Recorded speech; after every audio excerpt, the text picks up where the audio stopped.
അപ്പോൾ ഞങ്ങൾ ഒരു മറക്കാൻ പറ്റാത്തൊരു കാര്യമുണ്ട്. അതൊന്ന് എല്ലാവർക്കും വേണ്ടി പറയാച്ചിട്ട് വരികയാണ്. കാരണം നമ്മൾ പ്രതീക്ഷിക്കാതെ ഈ കഴിഞ്ഞ ഉത്സവം ഉണ്ടല്ലോ, കഴിഞ്ഞ പെരുന്നാളിൻ്റെ അന്ന് കഴിഞ്ഞ പെരുന്നാളിൻ്റെ അന്ന് നമ്മൾ പെരുന്നാളിൻ്റെ ഭക്ഷണമൊക്കെ കഴിച്ച് നേരെ ഞങ്ങൾ ഉത്സവമുണ്ട് നമ്മുടെ നാട്ടിൽ കക്കാട്ടുകുന്നത്തെ കുണ്ടിലെത്തന്നെ ഭഗവതി ക്ഷേത്രത്തിൽ ഉത്സവം. ആ ഉത്സവത്തിന് ഞങ്ങൾ എല്ലാവരും പോയി. ഞാനും ഇവളും മോനും അപ്പോൾ വീട്ടിൽ നിന്ന് അച്ഛന്, പിന്നെ അളിയന്, ചേച്ചി കുട്ടികളും ചെറിയ കുട്ടികളും അങ്ങനെ ഇവര് അച്ഛൻ്റെ കൂടെ ഓട്ടോയിലേക്ക് പോയിരുന്നത്. അങ്ങനെ ഓട്ടോയിൽ നിന്ന് ഇവർ തിരിച്ച് വരുന്ന വഴിക്ക് ഒരു ഏതാണ്ട് ഒരു 9:30 മണി സമയം 9 മണിക്ക് ഇവരൊക്കെ ഞങ്ങൾ അമ്പലത്തിൽ നിന്നാണ് പോകുന്നത്. അങ്ങനെ ഒരു 10 മണിയൊക്കെ ആകുമ്പോൾ നമ്മളെ വീട്ടിലേക്ക് ഇറങ്ങുന്നതിന് തൊട്ട് മുന്നായിട്ട് ഒരു മെയിൻ റോഡ് വന്ന് ഇങ്ങോട്ട് പോക്കറ്റ് റോഡ് ഇങ്ങോട്ട് കയറുന്ന വഴിയിലൊരു വലിയൊരു കുഴിയുണ്ട്. അതിൽ ചാടിയിട്ട് വണ്ടി നേരെ അച്ഛൻ്റെ അടുത്ത് നേരെ വേറൊരു വലിയൊരു കുളമുണ്ട്. പഴയ കാലത്ത് ഒരു ചേത്താംകുളം ഏരുകുളം എന്നൊക്കെ പറഞ്ഞൊരു കുളം.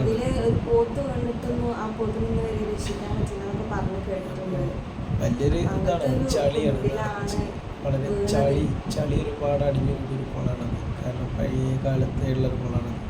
ആ കുളത്തേക്ക് ഇവർ വണ്ടി കയ്യിൽ നിന്ന് പോവുകയും ചെയ്ത് നേരെ കുളത്തേക്കാണ് പിന്നെ പോയത്. അങ്ങനെ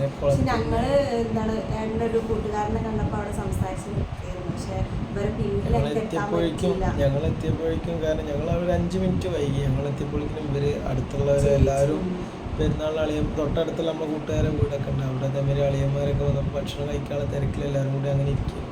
അപ്പോൾ ആ ഗ്യാപ്പിൽ ഇവർ ഒച്ചപ്പാട് കണ്ട കുട്ടികളെ ഒച്ചനെ കണ്ടപ്പോൾ ഇവർ വന്നുകൊണ്ട് നേരെ എല്ലാവരും വലിച്ചു കയറ്റി. അതിൽ എന്താ പറയുക, നമ്മളെ ചേച്ചി വണ്ടിൻ്റെ ഏറ്റവും അടിയിലിരുന്നു ചളി പൂണ്ട് കിടക്കുന്നു. അപ്പോൾ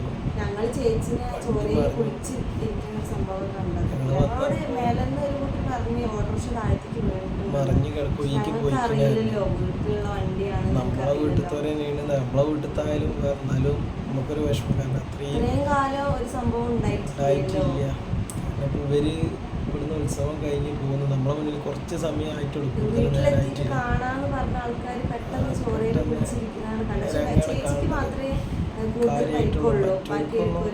അത്ര പ്രശ്നമില്ല. പിന്നെ ചേച്ചിക്ക് കാര്യമായിട്ട് വലിയൊരു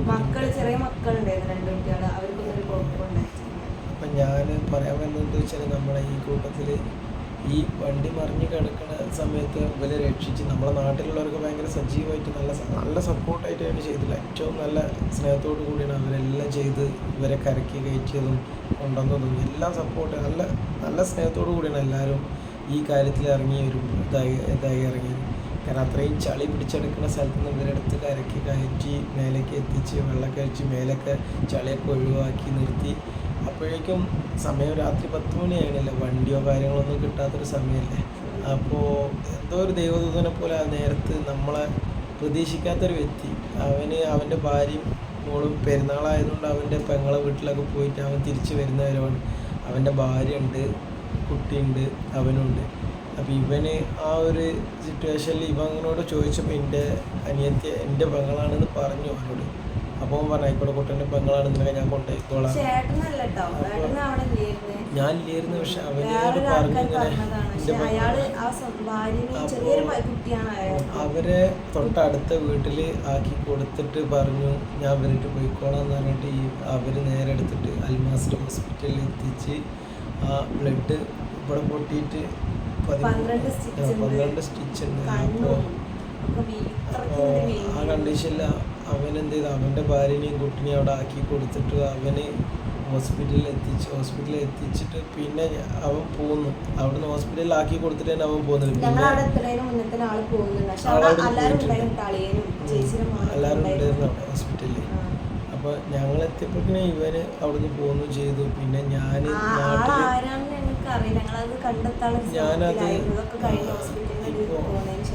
ഹോസ്പിറ്റലിൽ പോകുന്നതിന് ശേഷം ഇപ്പോൾ ഞാനൊരു പാങ്ങോട് അന്വേഷിച്ച് ഞാനെല്ലാം നമ്മളെ സ്റ്റാൻഡ് ഞാൻ ഓട്ടോ പോയി നാളെ തന്നെ ആദ്യം സ്ഥിരമായിട്ട് നമ്മളെ സ്റ്റാൻഡിലുള്ള എല്ലാവരോടും ഞാൻ ചോദിച്ചു ആരായിരുന്നു അത്. കാരണം നമ്മളെ അടുത്തുള്ളവരോടും എല്ലാവരോടും ചോദിച്ചു ആരും പറഞ്ഞു തന്നില്ല. അപ്പം ഞാനിതിലിടയ്ക്ക് നമ്മളൊരു പരിചയക്കാരനോട് ഞാൻ അങ്ങനെ പറഞ്ഞു ഞാൻ അങ്ങനെ ഒരാളെ തിരഞ്ഞുകൊണ്ടിരിക്കണം, അയാളെ കിട്ടിയിട്ടില്ല, അയാൾ ഇപ്പോൾ ആരാന്നറിയില്ല. അപ്പം എന്നോട് പറഞ്ഞു ഇങ്ങനെ ഒരാളാവാനാണ് സാധ്യത. അങ്ങനെ ഞാൻ അയാളോട് ഞാൻ ചോദിച്ചു നമ്പർ വാങ്ങിയിട്ട് ഞാൻ അയാളോട് ഇങ്ങനെ ഒപ്പിച്ചു ഇന്ന ആളാണ്. അപ്പോൾ ഉറപ്പ് വരുന്നു, കാരണം അവൻ്റെ പെങ്ങൾ പറഞ്ഞു ഈ സമയത്ത് പോയത് അവനാണ്. അപ്പോൾ എന്ത് ചെയ്ത ആ ആളെ ഞാൻ വിളിച്ചു, കോണ്ടാക്റ്റ് വിളിച്ചിട്ട് ഞാൻ സംസാരിച്ചു. അപ്പോൾ അവൻ പറഞ്ഞു എനിക്ക് എന്നെ നന്നായിട്ട് അറിയാം, കാരണം അനക്ക് ചിലപ്പം പെട്ടെന്ന് ഓർമ്മയിൽ തെളിഞ്ഞില്ലെങ്കിലും എന്നെ എനിക്ക് നന്നായിട്ട് അറിയാം, കാരണം അത്രയും പരിചയമുള്ളൊരു വ്യക്തിയാണ് നമ്മൾ തമ്മിൽ.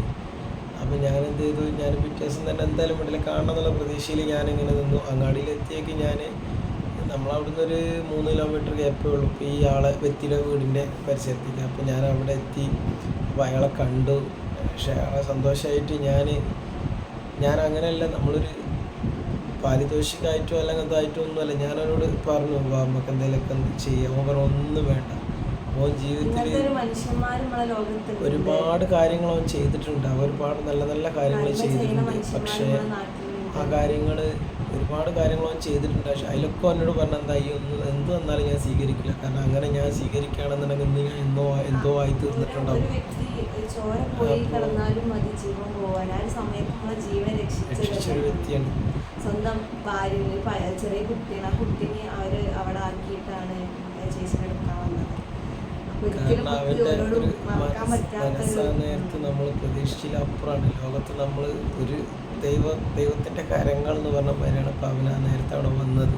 അവൻ്റെ ഭാര്യയും പറഞ്ഞല്ലോ, അവനോട് പറഞ്ഞു, ഞാൻ അവനോട് സംസാരിച്ചപ്പോൾ അവനോട് പറഞ്ഞു, അവൻ്റെ ഭാര്യ പറഞ്ഞു നിങ്ങളെ ദൈവമായിട്ടാണ് ഈ സമയത്ത് അവിടെ എത്തിച്ചത്.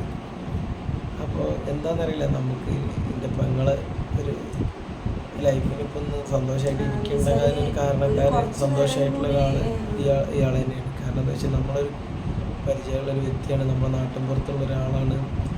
അപ്പോൾ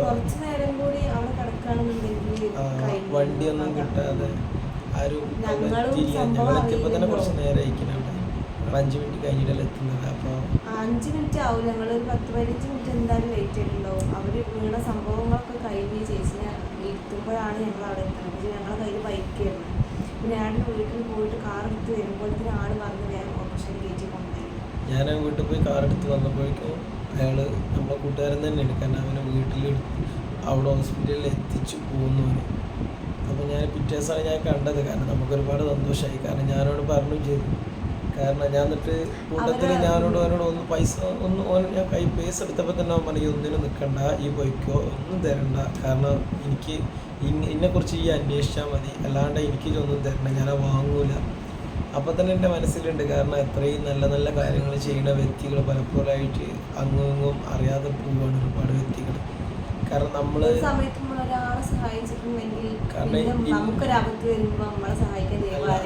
എൻ്റെ ചേച്ചിക്ക് ആ സമയത്ത് ഇങ്ങനെ ഒരു സഹായം കിട്ടിയെന്ന് വെച്ചാൽ ഞാൻ ഇന്ന് വരെ ഒരു വ്യക്തിന് വഴി കടന്നാലും ശരി എന്തോ ആയിക്കോട്ടെ ഒരാളെ പോലെ തിരിഞ്ഞു നോക്കാറില്ല. എപ്പോൾ കുടുങ്ങി കിടന്നാലും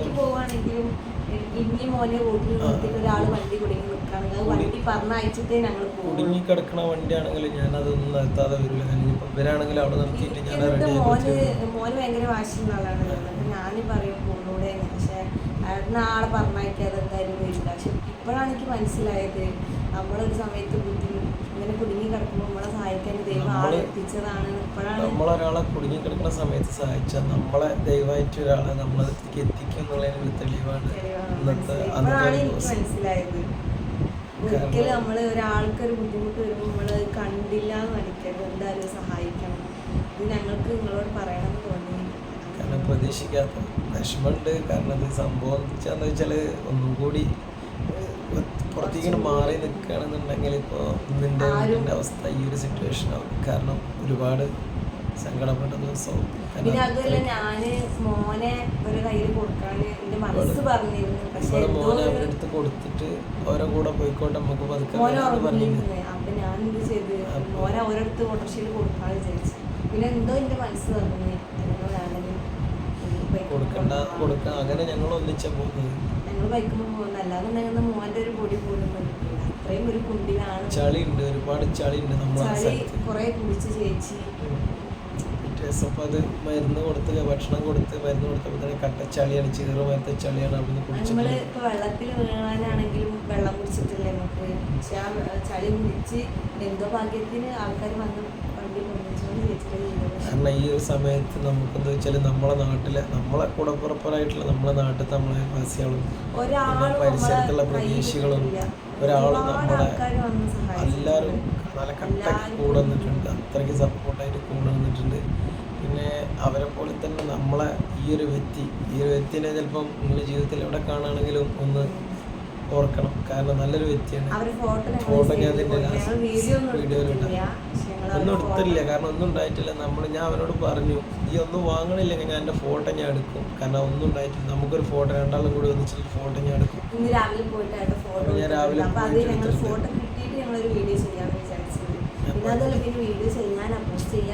ഒന്നിനും പറ്റിയൊരു സിറ്റുവേഷനിലല്ല. കാരണം നമ്മൾ മനസ്സോടുകൂടി ആകെ അങ്ങോട്ട് സങ്കടപ്പെട്ടു. അപ്പോൾ ഏതായാലും ഞാൻ ഈ ഫോട്ടോ ഇതിലുണ്ട്. ജീവിതത്തിൽ എവിടെ വെച്ച് കാണുകയാണെങ്കിലും ഒന്ന് വിഷ് ചെയ്യുക. കാരണം ഒരുപാട് നല്ല മനസ്സുള്ളൊരു വ്യക്തിയാണ്, നല്ലൊരു വ്യക്തിയാണ്. കാരണം നല്ലത് ചെയ്തിട്ട് പോലും അയാൾ ഈ ഞാനാണ് ചെയ്തതെന്ന് പറഞ്ഞാണ് വരിക. അല്ലെങ്കിൽ എനിക്ക് ഇത്രയും വേണം, രാത്രി ഓടിയതല്ലേ, 10 മണിക്ക് വണ്ടി പോയതല്ലേ, അങ്ങനെ ഒന്നുമില്ല ജീവിതത്തിൽ. ഓനെന്ന് പറഞ്ഞാൽ പെയിൻറ്റിൻ്റെ പണിക്ക് പോയിട്ട് സാധാരണക്കാരനാണ്. ഓന് പെയിൻറ്റിൻ്റെ പണിയിലും പോവും, ഓട്ടോറിക്ഷയിലും പോവും, അങ്ങനെ ഒരു വ്യക്തിയാണ്. അപ്പോൾ ഞാനേതായാലും ഇയാളെ ഫോട്ടോ ഇടാം. അപ്പോൾ എന്തായാലും ഫോട്ടോ ഞങ്ങൾ സൈഡിൽ കൊടുക്കാം, വണ്ടിയുടെ അവസ്ഥയൊക്കെ ഞങ്ങൾ കൊടുക്കാം. നമുക്ക് ഇതുകൊണ്ടാണ് ഒരുപാട് വൈകിയത്, ഇങ്ങനെയൊക്കെ ഈ ഒരു പ്രശ്നം കൊണ്ടാണ്. അപ്പോൾ ശരി, എല്ലാവരും ഓക്കെ ബൈ. ശരി.